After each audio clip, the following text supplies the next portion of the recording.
नमस्कार दोस्तों। तो आपका स्वागत है वन नोट क्लासेस में। मैं ललित कुमार। तो आज हम पढ़ेंगे ज्योग्राफी। ज्योग्राफी किसी भी एग्ज़ाम के लिए ज़रूरी होती है, पर ये जो क्लासेज है वो है RPSC second grade, first grade और थर्ड ग्रेड के लिए। तो हम क्लास स्टार्ट करते हैं। ज्योग्राफी। तो ज्योग्राफी की उत्पत्ति कब और किसने की है? ये हम ज्योग्राफी की उत्पत्ति हुई है 264 से 194 ईसा पूर्व। ठीक है, 194 ईसा पूर्व। ये ज्योग्राफी भूगोल जो शब्द का प्रयोग है, प्रयोग सबसे पहले इरेटो स्थेनीज ने किया था। ठीक है, किसने? इरेटो स्थेनीज। अब ये पृथ्वी की उत्पत्ति और विकास, पृथ्वी की उत्पत्ति और विकास किस तरीके से कब हुआ, क्या क्या सिद्धांत इसमें काम करते हैं। तो सबसे पहले हम पढ़ेंगे जो शुरुआत, जो सबसे पहले का जो सिद्धांत है पृथ्वी की उत्पत्ति के बारे में, वो दिया है जर्मन दार्शनिक इमैनुअल कांट ने। ये पृथ्वी की उत्पत्ति का जो सिद्धांत है वो क्या सिद्धांत है कि ग्रहों का निर्माण, ग्रहों का निर्माण धीमी गति से घूमते हुए पदार्थों के बादलों से हुआ है। तो इसी सिद्धांत को 1796 में किया है लाप्लास ने। जो इस सिद्धांत को, कौन सा वाले सिद्धांत? इमैनुअल कांट द्वारा दिए गए सिद्धांत को लाप्लास ने क्या है, संशोधन किया। इस सिद्धांत को क्या कहते हैं? निहारिका परिकल्पना करते हैं। लाप्लास ने क्या दिया है कि ग्रहों का जो निर्माण है वो धीमी गति से घूमते हुए पदार्थों के बादल से, जो कि सूर्य की अवस्था से संबंधित है। ये वाला जो सिद्धांत है वो किसने दिया है? लाप्लास ने। ठीक है, ग्रहों का निर्माण कैसे हुआ? धीमी गति से घूमते हुए पदार्थों के बादलों से। जो पदार्थ जो जिस जो पदार्थ थे, जिस पदार्थ के जो बादल थे, उसी टाइप के जो बादल है वो सूर्य पर भी थे। तो उन्होंने क्या संबंध स्थापित किया? इसको ही क्या कहा गया? निहारिका परिकल्पना। आगे देखते हैं कि पृथ्वी की उत्पत्ति के बारे में 1950 में फिर से संशोधन किया, और इस संशोधन को करने वाले थे ऑटो शिमिट जो रूस के थे और कार्ल वाइजास्कर जो जर्मनी के थे। संशोधन में क्या हुआ था कि सूर्य एक सौर निहारिका से घिरा हुआ था, जो मुख्यतः हाइड्रोजन, हीलियम और धूल के कण थे। जो निहारिका थी तो उनमें जो मुख्यतः जो पदार्थ थे वो कौन कौन से थे? हाइड्रोजन, हीलियम और धूल के कण। ठीक है, जो हाइड्रोजन, हीलियम और धूल के कण थे उनके घर्षण और टकराने से एक चपटी तस्तरी के आकृति के बादल का निर्माण हुआ। ठीक है, किस तरीके से? इस तरीके से चपटी तस्तरी की आकृति का बादलों का निर्माण हुआ। इनसे ही क्या हुआ? ग्रहों का निर्माण। जैसे जैसे धूल के कण, धूल कण और अन्य प्रकार की गैसें आपस में क्या हुआ? इनका आपस में ये मिलते हुए, और ऐसे मिलने के साथ साथ इनका क्या हुआ? ग्रहों का निर्माण हुआ। तो ये तो एक हुआ पहला सिद्धांत। अब देखते हैं हम जो आधुनिक जो सिद्धांत है ब्रह्मांड की उत्पत्ति से संबंधित है, वो क्या है? ये सिद्धांत बताता है कि जो ब्रह्मांड की उत्पत्ति हुई है 13.7 अरब वर्ष पहले हुई है। कब हुई है? 13.7 अरब वर्ष पहले हुई है।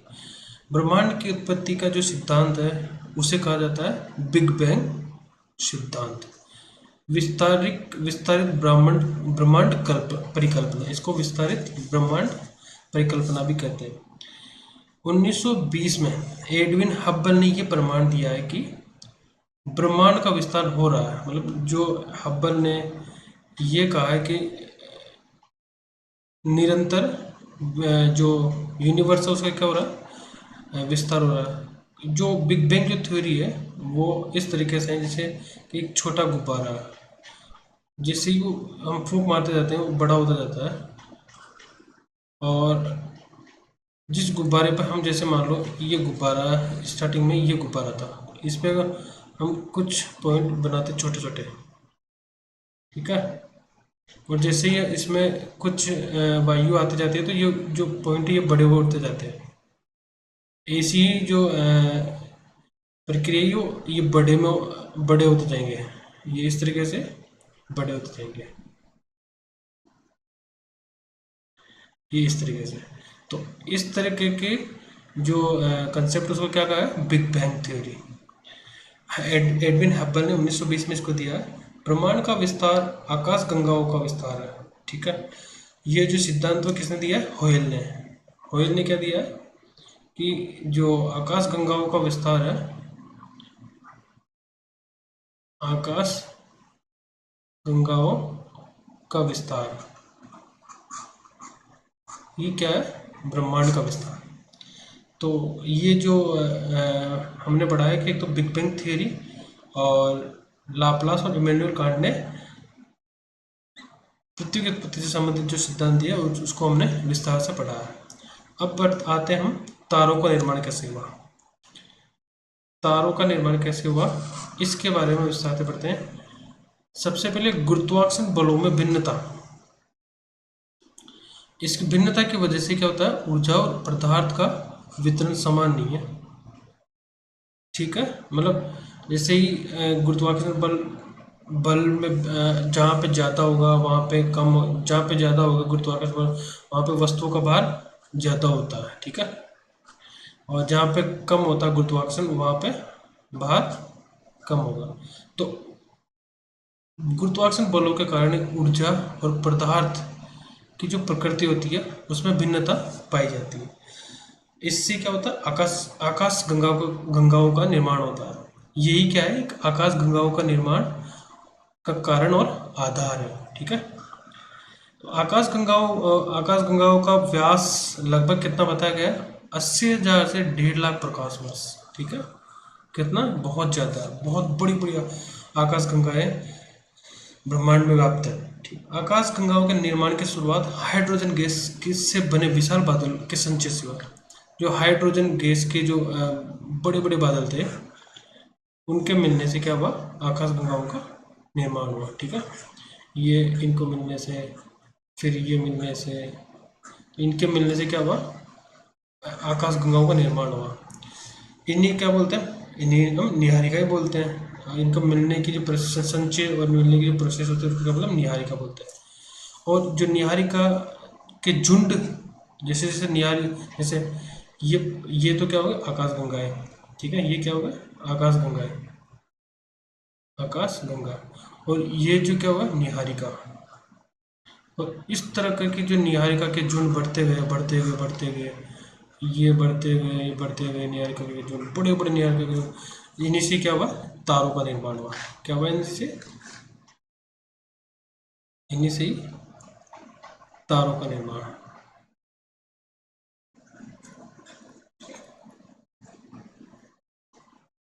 ठीक है। तारों का निर्माण के जो अप्रोक्सीमेटली जो ईयर माना गया वो 5 से 6 अरब वर्ष पहले।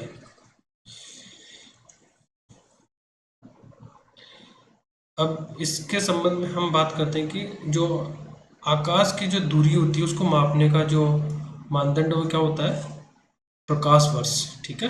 क्या होता है, प्रकाश वर्ष। प्रकाश की गति होती है 3 लाख किलोमीटर पर सेकंड। कितनी होती है, 3 लाख किलोमीटर पर सेकंड। एक प्रकाश वर्ष में कितने किलोमीटर होते हैं, 9.46 इंटू 10⁻12 किलोमीटर, ठीक है। तो ये क्या हुआ, एक प्रकाश वर्ष में 9.46 इंटू 10⁻12 किलोमीटर। पृथ्वी व सूर्य की औसत दूरी कितनी है? 14,95,00,000 और 98,000 किलोमीटर। ये पृथ्वी व सूर्य की दूरी है। ग्रहों का निर्माण कैसे हुआ? अब हम बात करते हैं ग्रहों का निर्माण कैसे।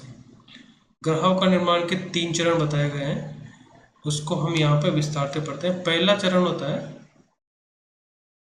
कि तारे नीहारिका के अंदर गैस के गुंचित झुंड होते हैं। क्या होता है? सबसे जो तारे क्या होते हैं? नीहारिका के अंदर गैस के गुंचित झुंड होते हैं। इन्हीं में गुरुत्वाकर्षण बल से गैस या बादल में क्राउड का निर्माण होता है। इन्हीं के कारण क्या होता है?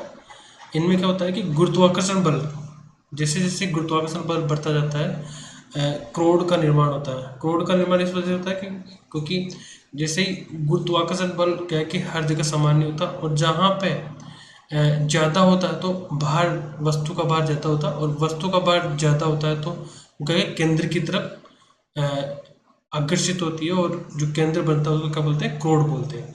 गैसीय क्राउड के चारों तरफ गैस व धूल के की घूमती हुई तस्तरी। ठीक है, तो यही क्या हो गया? ये ग्रहों का निर्माण का पहला चरण होगा। गैस के क्राउड के चारों तरफ, गैस के क्राउड के चारों तरफ गैस व धूल कणों, जैसे मान लो कि ये जैसे ये क्या होगा? ये गैसीय क्राउड है। ठीक है, अब ये इसका क्या है कि इसका भार ज़्यादा है, यहाँ गुरुत्वाकर्षण बल ज़्यादा है। ठीक है, ग्रेविटी ज़्यादा है यहाँ की, तो इसके चारों तरफ क्या हो गया? धीरे धीरे जो हल्के हल्के जो गैसीय कण है, धूल के कण है, वो इसके चारों तरफ जमने लग जाएंगे, एकत्रित होने लग जाएंगे। तो ये प्रोसेस क्या कहलाती है? ग्रहों का निर्माण। दूसरे चरण में क्या होता है कि जो गैसीय बादल का संघनन है, जैसे क्या होता है कि पृथ्वी पर कोई भी ग्रह का के अंदर से गैस के बादल का क्या हुआ था, जैसे गैसें निकलती है उनके अंदर से, और वो गैसों का क्या होने लग जाता है? संघनन होने लग जाता है। और क्राउड को ढकने वाला पदार्थ छोटे छोटे गोले के रूप में, ये क्या होता है? गैसीय बादल गैसीय बादल होते हैं ये कुछ इस तरीके से, और इनके ऊपर क्या होता है कि इनको ढकने वाले पदार्थ छोटे छोटे गोले में इसके ऊपर एकत्रित हो जाते हैं। ठीक है, और छोटे छोटे गोले संसर्जन प्रक्रिया द्वारा ग्रहाणुओं में विकसित होती है। जो संसर्जन प्रक्रिया होती है अणु में पारस्परिक आकर्षण। अब जो ये अणु होते हैं, ये वाले, ये आपस में क्या करते हैं? आकर्षण करते हैं। तो ऐसे करते करते करते एक बड़ी चीज और बड़े किसी वस्तु का निर्माण होता है। संघनन की क्रिया द्वारा बड़े पिंड बनने लगते हैं, और ये जैसे जैसे जैसे इनमें संघनन होने लगता है, और इसी से क्या होता है? बड़े बड़े पिंडों का निर्माण होने लगता है। गुरुत्वाकर्षण बल के परिणामस्वरूप ये आपस में जुड़ जाते हैं। अब इन्हीं में क्या होता है? 3-4 फैक्टर काम करते हैं। एक तो ग्रेविटी काम करती है, और संघनन काम करता है ग्रह के निर्माण में, और धूल, गैसीय बादल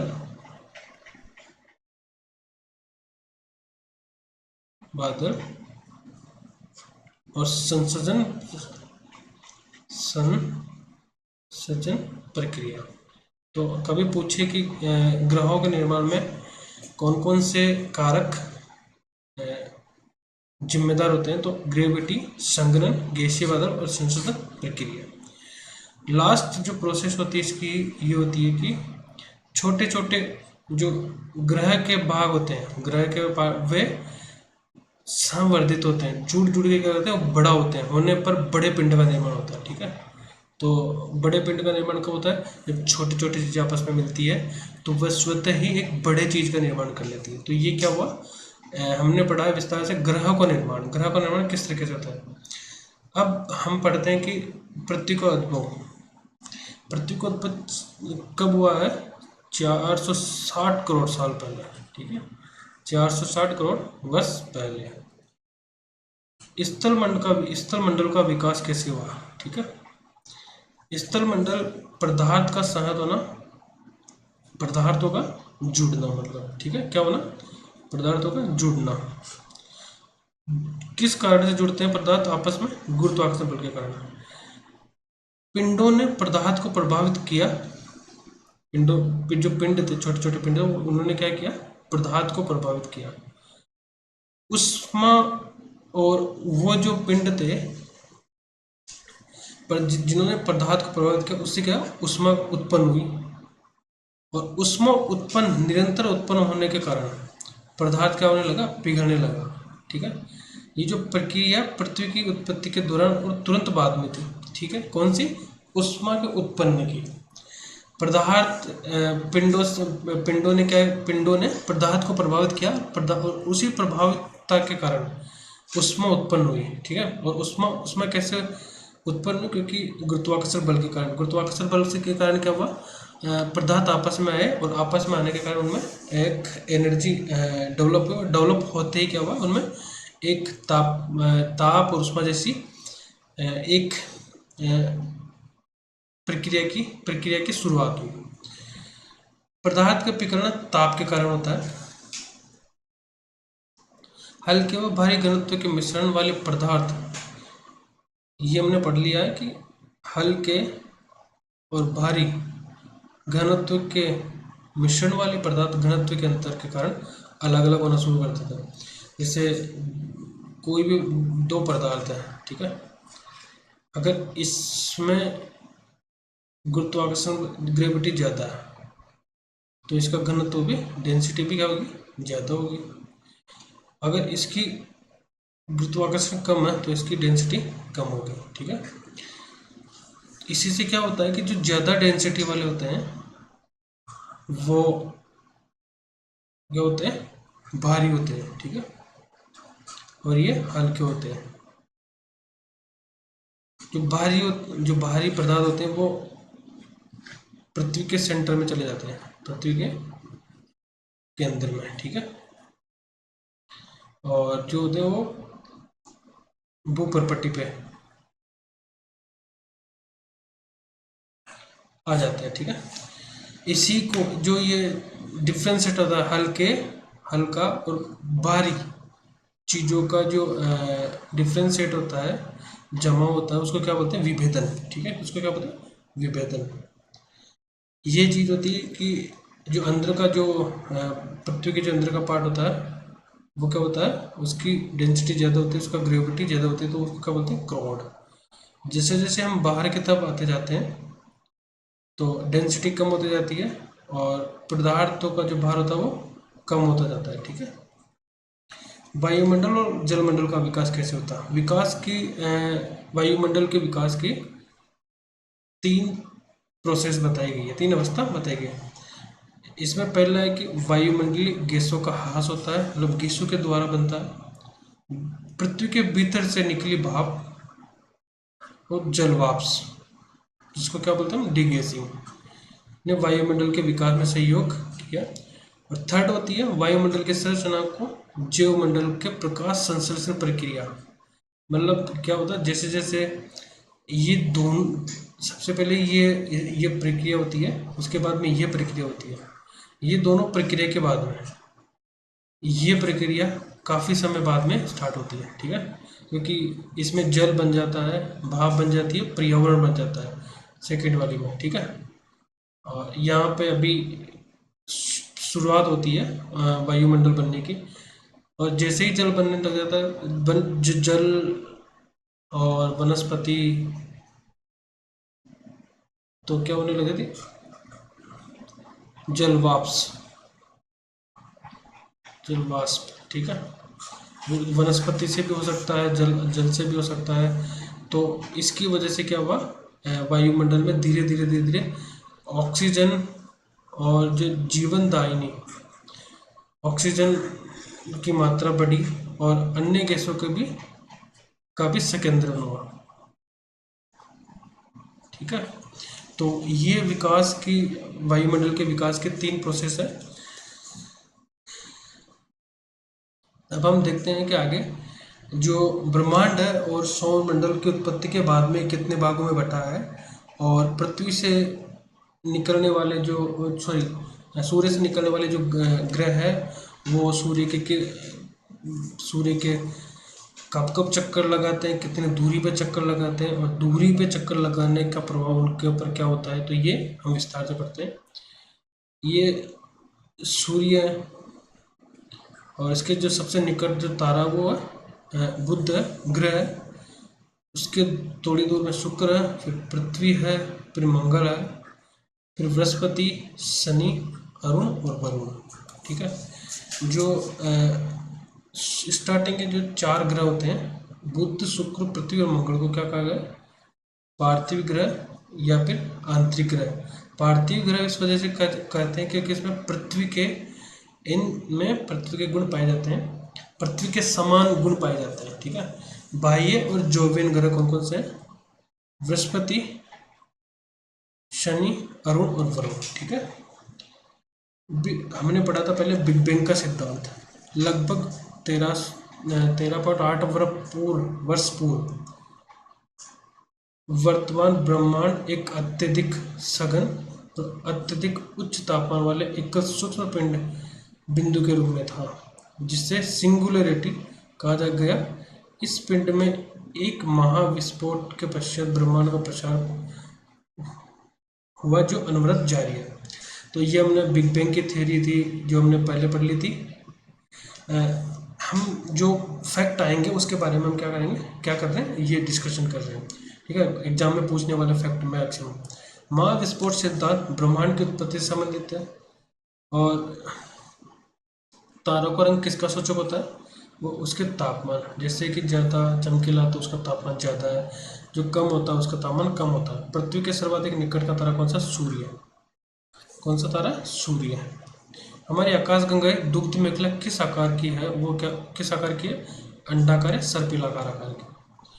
आधुनिक खगोल शास्त्र का जनक किसे कहा गया, कोपरनिकस को। किसको कहा गया, कोपरनिकस को। पृथ्वी गोलाकार है, ये सर्वप्रथम किसने कहा है, ये पाइथागोरस ने कहा है। ठीक है। मंदाकिनी का सबसे चमकीला एवं ठंडे तारों का क्षेत्र कौन सा है, ओरियन नेबुला। ठंडे तारों का क्षेत्र किसका, ओरियन। तारों की आयु किस आधार पर ज्ञात की जाती है, तारों द्वारा मुक्त ऊष्मा के आधार पर तारों की आयु ज्ञात की जाती है। ब्रह्मांड से संबंधित प्रमुख उदाहरण कौन कौन सी है, देखो। टोलमी ने क्या कहा ब्रह्मांड के बारे में, टोलमी ने कहा है कि भू केंद्रित अवधारणा का प्रतिपादन किया। इस अवधारणा के अनुसार पृथ्वी ब्रह्मांड के केंद्र में है तथा सूर्य अन्य ग्रह की परिक्रमा करता है। ये सबसे पहले की अवधारणा है। ठीक है। जो सही नहीं है। निकोलस कोपरनिकस ने कहा है कि अगली पुस्तक कमेंटेरियल्स में सूर्य केंद्रित अवधारणा, इस अवधारणा के अंदर ब्रह्मांड के केंद्र में पृथ्वी ने अपितु सूर्य है। ठीक है। बिग बैंग थ्योरी का प्रतिपादन जॉर्ज लेमेंतायर ने किया था। बिग बैंग थ्योरी जो हमने पढ़ी थी उसका जो प्रतिपादक था वो कौन था, जॉर्ज लेमेंतायर। ये सूर्य से संबंधित कुछ विशिष्ट जो फैक्ट उसके बारे में हम पढ़ते हैं। सूर्य से न्यूनतम दूरी 14.70 किलोमीटर, करोड़ किलोमीटर। ठीक है। पृथ्वी से अधिकतम दूरी कितनी है, 15.21 करोड़ किलोमीटर। पृथ्वी से औसत दूरी सूर्य की 14.96 करोड़ किलोमीटर। सूर्य का व्यास कितना, 13,92,000 किलोमीटर। आयतन कितना है, पृथ्वी से 13 गुना अधिक बड़ा है। द्रव्यमान पृथ्वी से 3,32,000 गुना अधिक है द्रव्यमान इसका। तलीय गुरुत्व कितना, पृथ्वी से 28 गुना। केंद्रीय घनत्व 100 ग्राम प्रति घन सेंटीमीटर है। रासायनिक संगठन 71% हाइड्रोजन है, हीलियम 26% और अन्य 2.5% है। फोटोस्फीयर ताप 6,000 डिग्री सेल्सियस है। 6,000 डिग्री सेल्सियस है। हमारे यहाँ पे 50 डिग्री में ही जान निकलने लग जाती है। केंद्र का तापमान कितना, 15 मिलियन डिग्री सेल्सियस। सूर्य के धब्बों का तापमान 1500 डिग्री सेल्सियस। ऊर्जा उत्सर्जन 10⁻26 जूल सेकंड। केंद्रीय दबाव 1 अरब एटमॉस्फेयर है। अक्ष पर घूर्णन अवधि 25.80 दिन में ये मध्य रेखा के सापेक्ष में और 33 दिन में ध्रुव के सापेक्ष में। ठीक है। सूर्य की आयु 5 बिलियन वर्ष है। सामान्य तारों का संभव जीवन का 10 मिलियन वर्ष है। सूर्य की गति, सूर्य के प्रकाश की 3 × 10⁸ मीटर प्रति सेकंड है। ठीक है। तो तो ये हमने सूर्य से संबंधित फैक्ट देखे हैं। हमारी आकाशगंगा कि केंद्र की परिक्रमा करने में सूर्य को कितना समय लगा? हमारे आकाशगंगा के केंद्र की परिक्रमा करने में सूर्य को 25 करोड़ वर्ष लगते हैं। सूर्य की ऊर्जा किस क्रिया से उत्पन्न होती है? ये होती है नाभिकीय संलयन के द्वारा। सूर्य के केंद्र में उपस्थित सभी पदार्थ अत्यधिक उच्च तापमान के कारण गैस और प्लाज्मा अवस्था में पाए जाते हैं।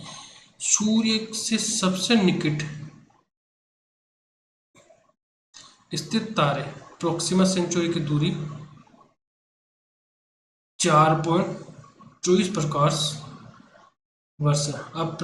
पृथ्वी अपने परिक्रमा पथ में लगभग किस माध्य वेग से सूर्य का चक्कर लगाती है? वो लगाती है 29.9 किलोमीटर से। ठीक है, ये हम कुछ फैक्ट इसके बारे में। किसी ग्रह का अपने एक्स पर घूमने को परिभ्रमण कहते हैं, रोटेशन कहते हैं। सूर्य के चारों ओर चक्कर लगाने को परिक्रमण और परिभ्रमण। ठीक है, अपने ही एक्स पर लगाने को क्या बोलते हैं? परिभ्रमण, और दूसरे का चक्कर लगाने पर परिक्रमण। ठीक है, दिन रात किस कारण? पृथ्वी के अपने अक्ष पर घूर्णन के कारण होता है दिन रात। ग्रह क्या होते हैं? वे जो ग्रह होते हैं वो अप्रकाश, उनका खुद का प्रकाश नहीं होता, जो सूर्य के प्रकाश से प्रकाशित होते हैं। जैसे पृथ्वी के ग्रह के मध्य होती है शुक्र और मंगल के। आकाश में कितने तारामंडल हैं? 88। कितने? 88 तारामंडल है। ठीक है, ये फैक्ट याद कर लेना, आरपीएससी में इस तरीके के फैक्ट पूछे जाते हैं। आकार के अनुसार ग्रहों का अवरोही क्रम सबसे बड़ा क्या है? बृहस्पति, फिर शनि, अरुण, वरुण, पृथ्वी, शुक्र, मंगल, बुध। ठीक है, सबसे बड़ा ये है। ठीक है, आकार और द्रव्यमान के अंदर सबसे बड़ा बृहस्पति है, सबसे छोटा बुध है। घनत्व के अनुसार ग्रहों का अवरोही क्रम, पृथ्वी का घनत्व सबसे बड़ा ज़्यादा है, फिर बुध का है, फिर शुक्र का, फिर मंगल का, फिर बृहस्पति, फिर वरुण, बृहस्पति, अरुण और शनि। शनि का घनत्व सबसे कम, पृथ्वी का सबसे अधिक है। आंतरिक और पार्थिव ग्रह, आंतरिक ग्रह कौन से? बुध, शुक्र, पृथ्वी, मंगल। बाह्य ग्रह कौन कौन से? बृहस्पति, शनि, अरुण और वरुण।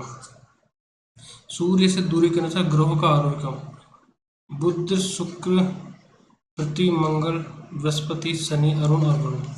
सूर्य के निकट ग्रह बुध और दूरस्थ कौन सा? वरुण। सूर्य के परिक्रमण वेग के अनुसार ग्रहों का आरोही क्रम। ठीक है, ये वेग के अनुसार है ग्रहों का आरोही क्रम। मतलब बुध सूर्य के साथ साथ परिक्रमा करता है, शुक्र उससे पृथ्वी इसके साथ साथ करती है, मंगल भी इसके साथ करता है। मतलब ये जो इधर जाते जाएंगे हम, वो आरोही क्रम का जो क्रम, ग्रहों का आरोही क्रम है वो क्या होता जाएगा? घटता जाएगा। ठीक है, बुध का परिक्रमण वेग सबसे कम तथा वरुण का वेग सबसे ज्यादा होता है। ठीक है, परिभ्रमण वेग के अनुसार परिभ्रमण जो पृथ्वी के जो चारों ओर चक्कर लगाते हैं आरोही क्रम में। ठीक है, बढ़ते जो ग्रहों का जो सबसे कम होता है किसका होता है? बृहस्पति का। और परिक्रमण जो किसका होता है? बुध का। ये जीवन युक्त होने के कारण पृथ्वी को किस अन्य नाम से भी जाना जाता है? ग्रीन प्लेनेट के नाम पे भी पृथ्वी जाना जाता है। बृहस्पति का वलय किस पदार्थ से निर्मित होता है? सिलिकेट से बना होता है। ठीक है, जब एक महीने में 2 पूर्णिमा हो तो दूसरी पूर्णिमा वाले चांद को क्या कहते हैं? ब्लू मून कहते हैं। ठीक है, टाइटन किस ग्रह का सबसे बड़ा उपग्रह है? शनि का। ठीक है, अरुण को सूर्य की एक परिक्रमा करने में लगभग 84 वर्ष लगते हैं। शनि सूर्य की एक परिक्रमा पूरा करने में लगभग 29.5 वर्ष लेता है। सूर्य का जुड़वा तारा किसे कहते हैं?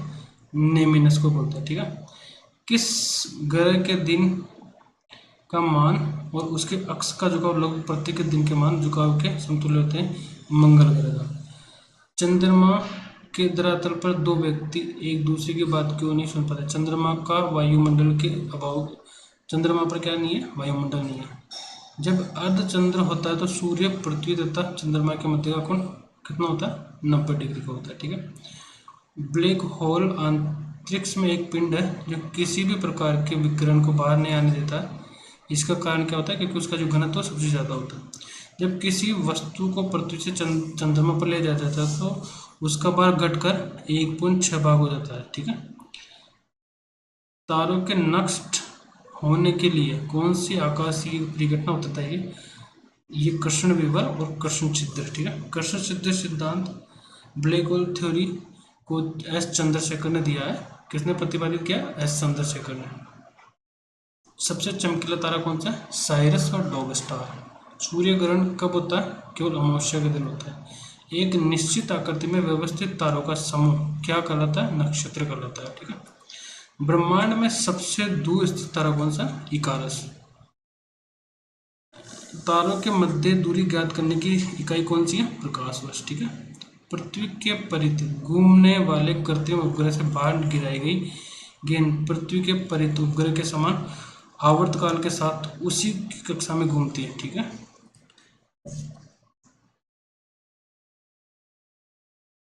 इधर के कंप्लीट कर दो। 1610 में बृहस्पति के उपग्रह की खोज किस वैज्ञानिक ने की थी? गैलीलियो ने।